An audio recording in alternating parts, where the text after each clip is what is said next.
只想这个袖子怎么做哈应该我们就讲袖子。好，这个袖子怎么做呢？第一个把袖子大概放到这个状态下，因为我们正常放上去放不上去的，所以你就这样放到这个状态下，然后呢把它旋转一下你看，这样旋转一下，旋转到这个状态下，好吗？好，你可以再给它调过来一下这样子给它摆一下就可以了，摆正一下了，你看这样，大概的给它摆正一下了，你看给它怼上来了，你看大概是这样子，给它摆好摆在这个手这里大概摆一下就行了，不用摆的一模一样哈，摆好了就行。然后摆好之后呢，下一步把前后的袖笼这里呢缝一段缝一段就行不用缝太多。这里怎么缝呢？这里要放大一下给它放到这来，这样子靠近一点看得仔细一点，好不好？那我们先把这一段跟我们袖笼这一段缝纫在一起，这一段跟这一段缝纫在一起然后这是后面这一段跟后面这一段缝纫在一起当然前面这里没有画上来的啦，其实它应该只到这个地方那我们选择这个自由缝纫功能，来你看选择放大一下自由缝纫功能，然后呢选择这一条线13.5，然后呢再选择从这里绕上来，绕到这个点，比这个点可以稍微上来一点点，因为我们有一点点容位，应该是放上来一点点OK， 这样缝好了，然后在后片大哥后片随便点一个点了来上面这一点到这一点缝一下 OK 搞定，是不是这样缝好之后来看一下大哥你看我们的缝纫线你看是不是有了？它就有这个缝纫线了摆在上面了。为什么我不全缝了呢？因为这种复杂的款呢，我们一步步来不要慌因为你心急的话呢是吃不了长沙臭豆腐的不要心急。然后按一下空格，怎么不动了大哥？来再动了然后再动的话呢，它这里呢很慢，所以我撤销一下，重新来一次应该是我的粒子间距本来一开始我就调小了，我给它调成20的粒子间距然后呢给它把所有的固定帧删除这样子按一下空格，让它模拟上去好你看这样模拟上去了，对吧？终于模拟上去了。好，模拟上去之后呢，然后再下一步下一步我把原来这2条线删除一下这里多了2条线，先删除一下它是这样的模拟起来是这样子的这个裁片是不是这样子弄好了？弄好之后呢，再把这个袖子的内侧缝给它缝上，选择我们的线缝纫内侧缝2条线，选择一下，按一下空格，是吧？你看按我这种顺序呢，我袖子就不会打架，袖子这个地方它就不会穿模所以就一步步来那你看这样弄好之后呢，那接下来就做这个蝴蝶结了嘛蝴蝶结了嘛。你看现在这个蝴蝶结的位置呢还不行，对吧？还有这个袖顶这里我们还有一段是没缝合上的你看还有没缝合上的所以我们需要呢把它缝合上你看这一块给它缝合上去。那我们选择呢这个线缝纫功能，给它缝合一下比方说我们选择这个自由缝纫怎么这个自由法呀？哎呀妈，这个不好弄的那从这里到这里，然后呢从后袖笼这里开始来这一段选择，然后呢前面还有一段嘛，对不对？前面这一段选择好，这样缝上去，然后再按一下空格，让它模拟一下，那它就直接给拽过来了那前后片就这样缝好了，大哥你看然后我把这个裁片呢硬化一下让它硬一点，质地硬一点你看这样是不是就缝好了吧？然后呢我把它分个颜色过来假设我把它前后片呢改成红色，这样呢看的可能会更加仔细一点点吧那袖子是怎么装上去的？是不是这样装上去的是吧？这样装上去的好，然后把前后片的注意前后片最好是给它冷冻一下你不冷冻了的话呢，到时候它会拽下来呢，很容易出现这个什么怎么说，就是这个容易跑偏了，你看容易这样子拽下来，因为它太重了容易往一边倒对吧？容易这样子，来你看这样往一边倒下去，容易出现这种现象容易这样子堆下去，怎么办呢？你可以呢把前后片呢调大一点粒子间距，把前后片呢给它硬化一下，这样子呢它就不容易乱跑了，最好是冷冻住就是给它冰冻住一样，雪冻住一样你看这样冻住它，因为我们现在主要的目的是做这个袖子嘛所以前后片这里呢我们就不再没有过多解释，但是呢也稍微多句嘴提一下，避免呢有些同学将来做好之后呢，可能呢会说老师我怎么这个衣服这个前后片怎么乱跑对吧？如果它乱跑呢，你就要注意这个问题，就是给它冷冻住不然的话它容易乱跑的我现在在这里呢，你看大概就这样子吧大概就这样子吧，弄好了吧？啊，按右键啊，你看点冷冻，给它冷冻一下啊。那后片也是单击右键点冷冻啊，冷冻一下。好，然后再把这个袖子呢给它做好一下啊。这个袖子怎么整的呀？你看这个后片跟前片是不是这样子的？它将来做好之后是这样的，像是我们做立体裁剪似的，做立体裁剪啊。那你看，把这个袖子的造型给它造出来啊。好嘞，那前后片这样子立体造型啊，给它弄好，给它折叠一下啊。折叠完事之后呢，大哥，你需要啊把这2块裁片给它缝合在一起哦。那你看，现在是2块裁片，对不对？我们把2块裁片缝合一下哈，来选择到这里，怎么缝啊？线段缝纫就行了啊。来，你看这2条线缝合在一起，对吧？按下空格，来你看一下啊，我模拟好的，来是缝好了一边了。好，上面怎么缝呢？上面的也是一样哈，用线缝纫了。你看这一段跟这一段，按一下空格，缝好了，来啊，缝好了，像一张纸似的，对吧？你看下面这个缝边也是要缝合在一起啊。现在是打开状态是这样的。好，同样这一段跟后面这一段哈，来按下空格。缝好了，好，缝好之后呢，再接下来把那个褶给拧出来啊。你不是个蝴蝶结吗？对吧？那我们需要把蝴蝶结呢给它扭出来啊。那这个蝴蝶结在哪呀，大哥？蝴蝶结在哪里？那蝴蝶结呢，我们应该在这里，所以需要在这里画条线，然后呢给它抽皱一下，给它捏皱、捏褶、捏皱。这里需要用到的工具呢是勾勒轮廓哈。或者旁边的笔功能，在这个地方呢，你看画一条线，注意它画的位置在哪里哈？来，在这里啊，画一条线过来，对吧？就是我们刚刚说的，你看这个顶点这里啊，来这里对不对？好，画好了啊，画好之后呢，再切换到对你现在顺手的右下角有弹性功能，打开它啊，打开这个弹性功能。好，打开了之后。打开了之后，那这个地方呢有很多有个比例啊，我们先按一下模拟吧哈，先按一下模拟，然后呢按一下比例，那你看我比例不断缩小，它就会不断的打皱啊。这里呢我把它硬化的去掉啊，因为呢你现在可能看上去不明显啊，解除一下硬化，然后把粒子间距调小，调成5，就调成最细啊，当然最细不是5啊，最细可能是3、2啊，但现在呢你看我先这样调成最小，好，然后这2条线呢给它缝纫一下。好，按下空格，缝纫一下，也就把它给缝死啊，这里缝住它。如果这样子不好模拟呢，怎么办？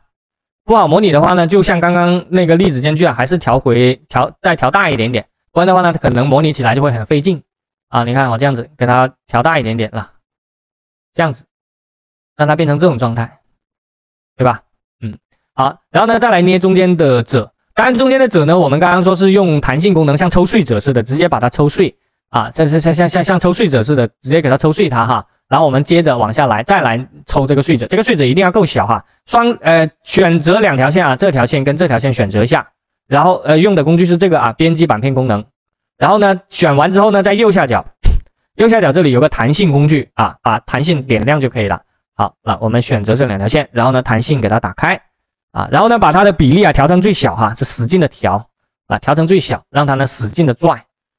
最小就1%，但实际上它说不了1%的哈，这样子调成最小，它是不是就变成那么小了？好了，有了那么小之后呢，还有是不是这样就完事了？不是啊，还没有呢，大哥你看现在也感觉怪怪的呀，对吧？这个像一张纸一样啊，也不好看啊，所以下一步呢，我们还要再接着来吧，再接着来把什么把我们这个裁片呢哈，装一个什么上去啊？装个盼仔上去啊，我们这里还要有个蝴蝶结的这个盼仔。像个鹅仔似的哈，装个鹅仔似的，给它绑一下。这个绑的怎么绑呢？大哥，选择长方形工具哈，选择长方形工具，画一个长方形就可以了哈。来长方形，在这里点一下，随便一个位置点一下。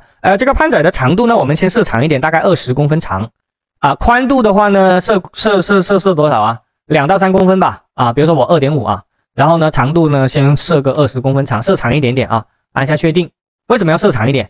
是因为你如果不设长的话，将来做这里不好做啊，所以我就设长了一点点。好，那你看一个长方形，那这个长方形怎么怼上去呢？大哥，长方形在哪里？你看缩小一下啊，在这，那直接移过来就行了啊。你看我连安排点都用不上了啊，你看直接这样移过来，大概移到靠近的位置了。你看这样移上去啊，然后呢，我给它换个颜色哈，这个要给它换个颜色啊，绿色啊，这样看得清晰一点。好，换个绿色这个东东给它靠上去。选择的工具呢是这么的，我们可以选择自由缝纫功能，然后呢把把这个长方形的顶这里啊 2.5 选一下，然后呢再缝到这个地方去。这里是哪里啊？这里好像是在大概啊，在这里对不对？我们就在这里选一段，任意选一段哈，这个任意选一段，因为将来我们要拆掉的了，任意选一段，在这里缝上去。好，缝好了，然后呢按一下空格，它就钻进去了，对吧？钻进去了，然后把这个裁片呢单击右键点硬化一下哈，来硬化一下，是不是啊？这样拉出来一点点，这样子给它包进去，然后呢再把它缠绕起来，绕到另外一边。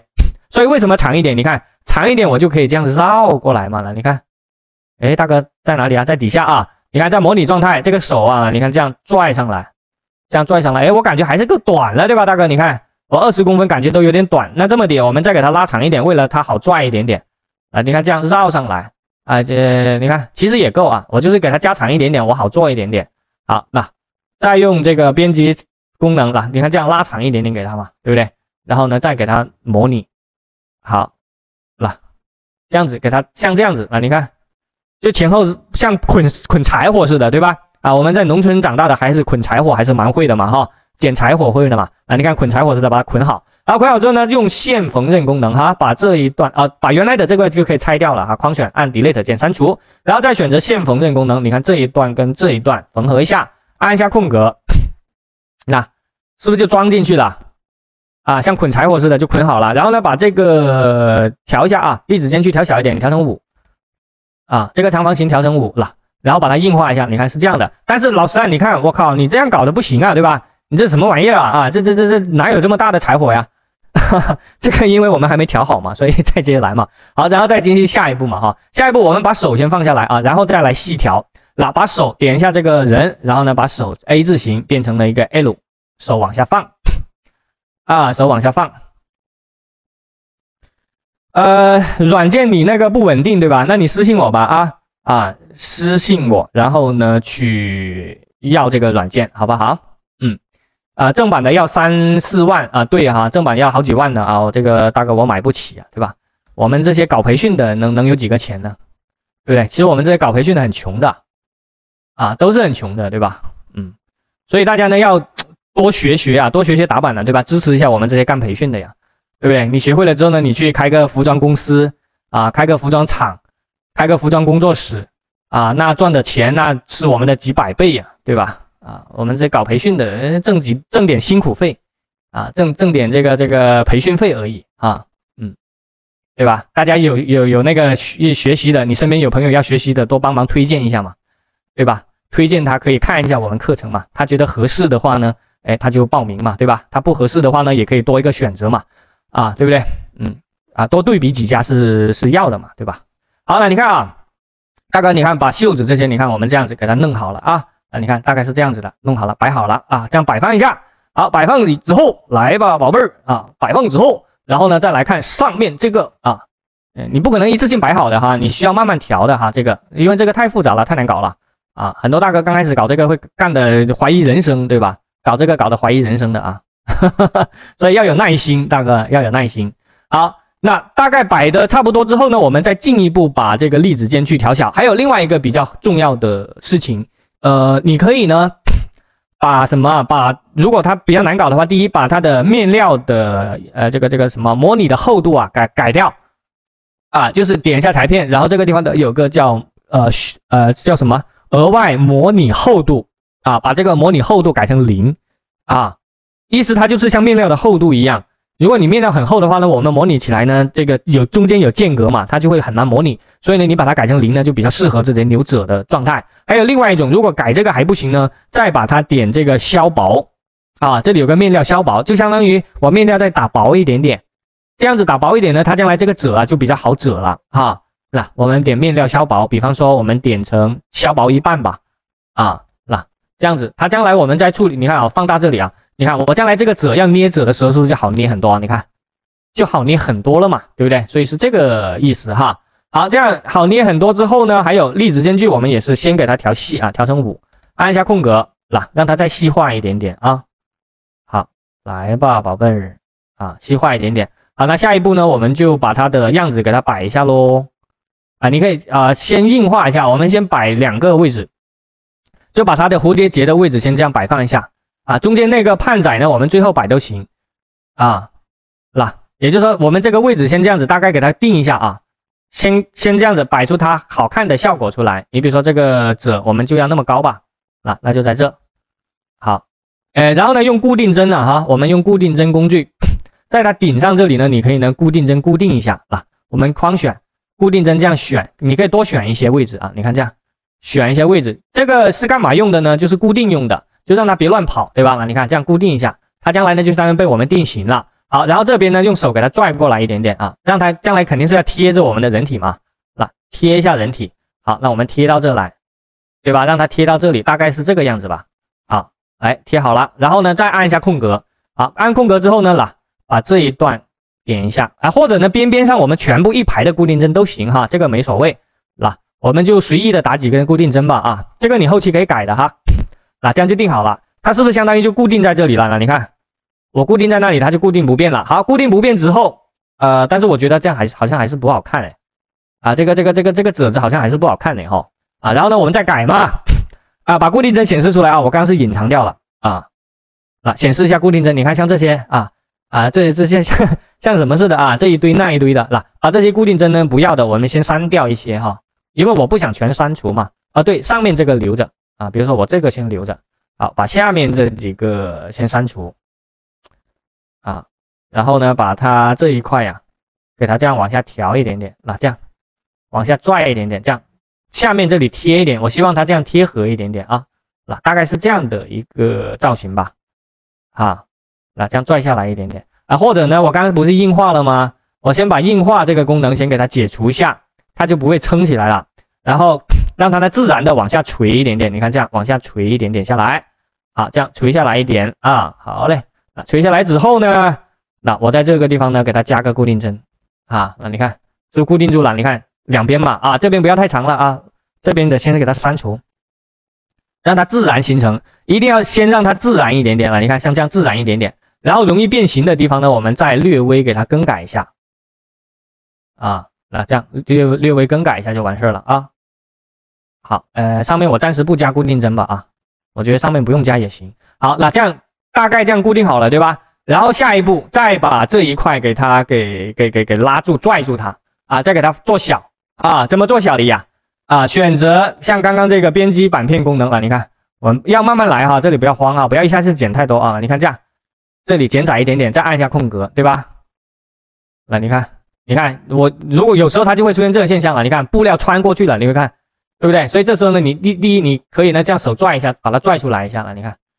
这样拽出来一点点另外的呢，刚刚的这个对，已经解除了硬化了意思就是让它变成这个样子，让它像有自然的，像我们平时做蝴蝶结一样的嘛，你看有这种捏褶的效果你看这样拽下来一点点，好，这样使劲的拽拽紧一点你可以这样拽紧一点，然后呢再选择这里你看不断的抽小它，对吧？我抽反了应该要抽这一段了。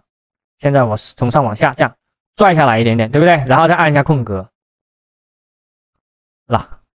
这样子它将来才能够包住它嘛。你看这里才能包住它好。另外它的位置这个位置我们尽可能的给它往里面拽一点点往里面一点点，因为它要靠近里面一些才是居中的位置，我们让它大概移动到居中位去这样子这里是居中位，对吧？好嘞。好，有了这个位置之后呢，再干啥呀？再把它再搞小一点这里还不够小，还要再小一点更好看一点嘛，对吧？所以你看，先把里面的褶子我们可以把里面的褶子这样子调小一点了，你看这样往里面拽进去，这样拽进去一点。这时候呢，你可以用到固定针就里面的褶子你也是来用固定针给它折一下缝一下，防止它乱跑。你看这里也是折一下这里这样拽上来一点点好，这样拽上去一些，对吧？加几个固定针，好，这样子给它固定住，然后上面往下也是，你看往下压，使劲的往下压就中间这里一定要搞小一点这样拖到这里在关键的位置给它固定针缝一下，好，这样子松开鼠标是不是差不多了呀？差不多之后呢，把这个呢再给它调小一点点。好，然后把这个判载嘛，对吧？再调小，你看这样一步步来呢，我们就不容易出错啊，不容易在 3D 这里就把它搞错哈。那这样子再调小一些，哎呀妈，这回出错了啊！你看这回就不行了，哎呀妈，大哥不行了，大哥，哎呀妈，大啊！等一下，哈哈，哎，我先撤销一下啊，重新来。所以呢，这个比较难搞啊，比较难搞。再来一次，哦，这回好了，好，那你看这样子是不是好多了？对不对？好嘞，那大概是这样子吧，我不往下折了啊，再往下折呢，可能就废了啊，等一下就很容易废掉了。好，大概折好之后呢，大哥你这么点，把它呀这个冷冻住，把这个绿色的这个东东啊，单击右键点冷冻哈，点一下冷冻住，然后呢把这些里面的这些什么，你可以先把它删掉一下啊，因为删掉更自然一些嘛哈。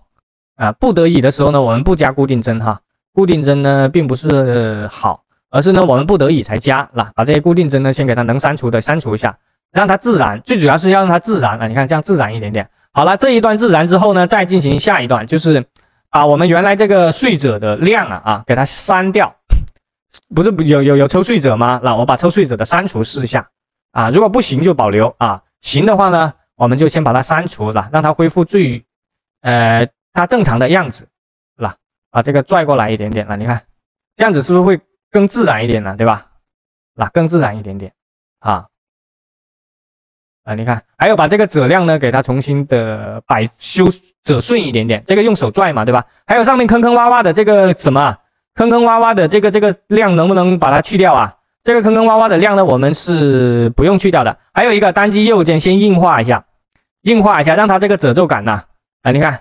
让它这个褶皱感呢更强一点，对吧？你看有这种褶皱感。好，硬化之后呢，再单击右键再把它软化啊。还有那个面料消薄功能，我们看一下啊，尽量不消薄试一下啊。我把面料消薄呢给它关闭掉。好，然后呢把这个单击右键原来硬化的你看解除掉了。好，那你看这样子是不是好看多了？好看多了之后呢，单击右键空白处单击右键，把我们那些固定帧隐藏住了。你看隐藏了吧？好，那你看隐藏了吧？现在是不是这个就做好了，大哥？这个做好了，那剩下的呢，就是把我们这些褶皱感呢，你再把它这样子给它拽一下了。你看，大概你给它，哎呦我靠，怎么越拽越丑了还？如果越拽越丑呢，你就要慢慢拽一点点了。你看，就是把这个效果给它拽好看一点啊，或者是给它硬化一下哈，给它稍微这样硬化一点点，这样拽好看一点点啊，或者换个面料哈，因为这个面料太柔软了，的话呢，它容易像起皱似的啊。你可以呢稍微换一个像那个缎纹一样，就像射钉布一样像射钉布那样的面料，它将来做这种什么蝴蝶结它就能支撑起来，对吧？所以不然的话呢，你看这个蝴蝶结呢，它容易支撑不起来的哦。那我不是所有面料都能做起来，一定要是那种硬挺一点的，对吧？如果非常软的、柔软的会塌下去的那些垂性非常好的，像针织面料一样，垂性非常好的，我们是做不了这个款式的。那干嘛？那需要用我们梭织面料硬一点的面料来做对不对？好，你看这做好的另外这个什么这个地方你想办法可以再改小一点点你看能不能再改小一点我在这里估计就改不小了估计就这个鸟样子的了改不小了。改不小的话呢，我们就不要去改它了我撤销一下，哎妈，撤销有时候都撤销不回来。好，撤销到这种状态重新来一次。把这个固定帧隐藏，好，那也就大概是这个样子咯。然后另外它的位置呢，你可以自己调这个是我刚刚给它调成这个样子的，调成这样的。你需要把这个褶往哪调呢？其实都是你自己调的就是这个蝴蝶结你需要往哪调都行。然后呢，把它的这个厚度之类的，面料厚度这些给它弄一下就完事了那这个褶呢就算完成。你可以对，你可以呢把这个褶呢，我应该是这样，给它折到这来，这样子更好看一点。拽到这来更好看一点，不然前面挡着眼睛似的看起来很突兀拽到这来，我觉得这样子好看一点。好，拽到这来之后呢，再用固定帧我在这里固定一下。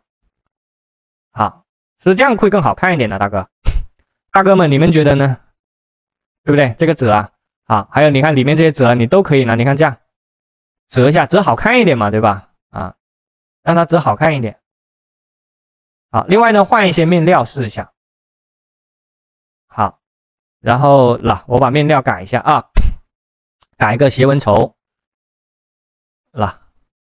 但是这种斜纹绸呢，它有个缺点，就是它容易往下坠，你看啊，因为它垂性比较好嘛，它容易这样往下掉下来。你看刚刚我是点了固定针的啊，不然的话呢，它就垂下来了，对吧？你看，它就整个垂下来。但是这个褶子呢，它非常好，就是它这个褶子，我将来还可以做小，对不对？那你看这个褶还多了很多的量，所以任何一种面料呢，都有它的优劣势啊，都有它的优劣势。你看，我把里面的这个盼子，我就可以做小一点点了。你看，我如果把盼子做小，是不是这样做啊？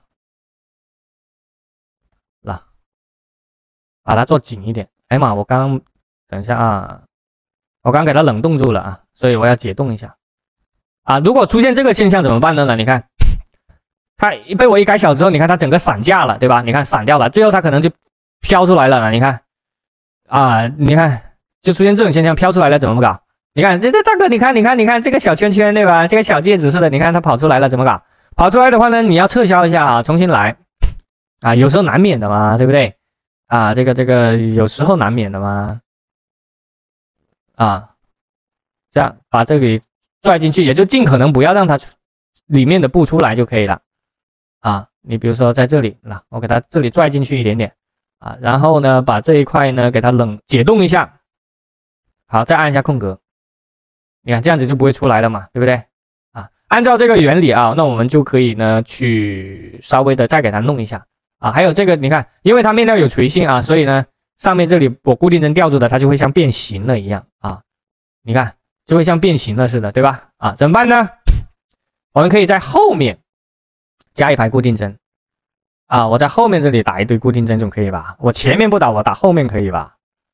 对吧？那你看前面这里也是，然后把顶上这里的固定针呢给它删除掉，然后再观察一下效果，哎，好像可以喂，啊，你看这个效果还挺好喂，那就保持原状就可以了。那你看这样子就可以了，对吧？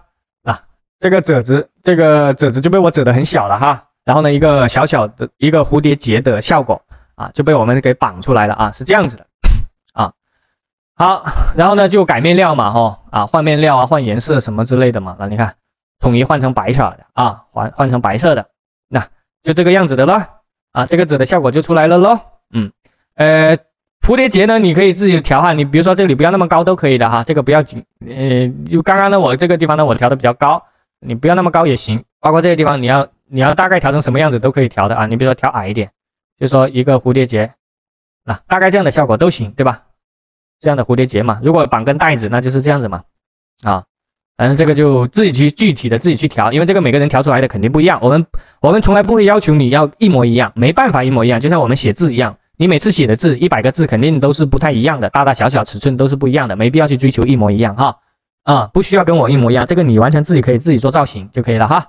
好，那当下的这个款呢就算是完成了哈。完成了。然后呢我们再看一下下一个啊，看下一个内容。看一下有没有什么问题没有？这个软件哪里有？这个软件找我们有啊，我们有。赛远服饰说，这个学这个 3D 要多少钱？感谢一心送出的爱心啊，感谢秋意蓝山送出的小爱心，谢谢你们啊，爱你们，么么哒。学这个 3D 要多少钱？800啊，800。如果是我们的老 VIP 会员呢，就半价啊，半价就搞定了，好吧？那个啥，那个啥。老师好，这是什么软件？改纸样方便吗？改纸样很方便啊。你看嘛，我现在这个啊，你看改纸样，我要改纸样，比如说我这个我这个蝴蝶结啊，我要这个地方加长一点点，怎么加呢？那我直接就在2D 状态这里，你看直接这样拉长就可以了哈。你看嘛，这样改纸样肯定方便呐，但是它肯定也没有 ET 打版软件那么方便啊。这个它最主要的目的啊，这个软件的目的是干嘛用的呀？它主要还是用来做我们的这个什么嘛，做 3D 效果的嘛，对吧？那你看我现在这样啊，故意给它拉长很多，那你看这样，哎呀妈，拉的老长了啊。然后呢，我们再给它模拟一遍哈，比方说我把固定针删除，好，我把这个冷冻，好，来再模拟一次，你看这种呢就是我们给它干嘛的呀？重新弄的啊。然后呢，你看它整个坠下来了，所以说我们一开始就说，你不同的面料啊，你看因为它的垂感不一样，像针织面料似的，你看垂感大的话它是不会撑起来的啊，它是不会撑出这个蝴蝶结出来的，你看它会掉下来的，对吧？像针织面料似的会掉下来的。那需要怎么办呢？第一，你的面料选择就一定是硬一点的，它将来才能够像这种做出来，像这样有这种支撑起来的效果啊，一定要质地硬一点的面料做才行哈。对面料是有所选择的，对吧？是有所要求的啊。好，那刚刚我们说的改纸样了，你看像刚刚这里一样，是不是就直接就改了？对不对？就这么改啊，大哥。啊，我把这个先删除一下，就这么改啊，对吧？我把它缝边删掉啊，然后呢，你要改其他的造型都可以嘛，啊，或者就说老师我就不改，你看我就变成这个样子啊，或者是正常的这里打一个绑带啊，做一个绑带款，你看，其实它都可以做很多造型的嘛，对吧？特别是我们的设计师啊，整天想天想地啊，想款式。对吧？那你会这个 3D 软件的话呢，你自己可以摆来摆去啊，你自己搞啊，对吧？你看你自己做造型嘛，就跟立体裁剪差不多哈，跟立体裁剪差不多，比立体裁剪更方便。立体裁剪的话呢，你需要专门拿块面料在上面搞好几个小时，但我们在 3D 这里呢就不需要，可能搞1个小时就搞定了，就是比较节省时间，而且我这种利益保存。你做一个立体裁剪呢，你可能没办法保存，对吧？你保存1、2个可以，你保存个几十个、上百个。我相信你家房子没那么大，对吧？没那么多地方摆。那如果用 3D 的话呢，我一台电脑就搞定了。那我就把这个改掉了。你看，这又改了个款了，对吧？那如果我们在这里再给它做点花样，是不是又是一个新款了？对吧？啊，做个花样出来了，又是一个新款出来了啊，所以就很方便嘛，对不对？这个直接在 3D 这里都可以设计的嘛，啊，就设计师啊用我们这个软件也是很好用的嘛啊。你看我上面那个固定的，是不是永远固定在那里啊？对吧？这就是一个捏这个蝴蝶结的效果嘛啊。另外，比如说这个头部这里，哎妈，老师我觉得太宽了啊，我要调窄一点点，可不可以？可以啊，你看，我把它这个地方调窄一点点啊，等一下啊，把这个地方加个点，好，头上也是加个点，好，你看我在2D 这里纸样这里了，你看我直接修改。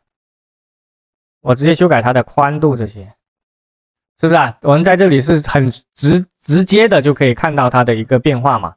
啊，那你看2D 状态这里啊，改它的大小啊，那很显然很直接啊，就能够看出它的一个效果出来。那你看是这样子的啊，你要绑带也好，你要干嘛都好，你在这个地方呢都直接绑嘛。对吧？绑个带子嘛，又是一个新款。哎呀妈，大哥，你看新款来了，1万块钱工资拿到手了，对吧？原来做设计师比我们做打板师要轻松多了啊。但是呢，设计师呢，他是吃青春饭的，对不对？吃青春饭的，他一到了40岁以后呢，他就很焦虑了，因为设计师过了40岁，你的创意啊，你的脑子肯定会没有新鲜的年轻人那么好。人家年轻人呢，掌握当下。你看那些设计师都是要年轻的，对吧？没有说50岁还当设计师的，没有。50岁，你如果还做不上设计总监，或者你没有创立自己的工作室，或者没有创立自己的服装公司啊，那你再做设计师就没人要了啊。打板师不一样哈，打板师的话呢，你50岁还可以找工作啊，50岁还可以找工作，你经验老道的话呢，还可以找到一个工资很高的工作，对吧？所以不同行业的话稍微有点不一样哦。